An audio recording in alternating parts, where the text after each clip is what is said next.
বলেন না যে টেলিভিশনের সাংবাদিকের সামনে এসে প্রবাসীকে তুচ্ছ করে কথা বলেন। আমি জানি ওর আবেগ বেশি। আচ্ছা, ওর আবেগ হবে না তো কার আবেগ হবে বলেন তো? 17 বছর বয়সে বিদেশ চলে গেছে ছেলেটা, 17 বছর বয়সে। 3টা বোনের বিয়ের দায়িত্ব ছিল ওর।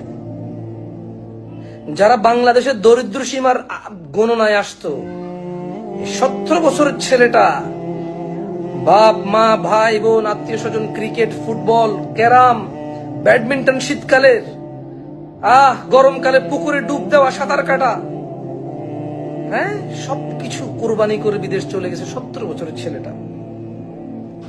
গিয়ে 3টা বোনকে বিয়ে দিছে। যৌতুকের প্রথা ছিল, বোন জামাদেরকে বিদেশ নিছে। এই 3জন মানুষ বাংলাদেশের দরিদ্র সীমা থেকে মুক্তি পেয়েছে। এই 3টা মেয়ের উসিলায় 3টা স্বামী দরিদ্র সীমা থেকে মুক্তি পেয়েছে। ওই 3টা স্বামীকে বিদেশ নিয়ে যাওয়ার পরে, আমি জানি অন্যায়, যৌতুক দেওয়া অন্যায়, যৌতুক নেওয়া অন্যায়, হারাম ইসলামে, বাট প্রথা ছিল। ও বলেছে আমার বোনকে বিয়ে করলে বিদেশ নেব, বলেছে ও।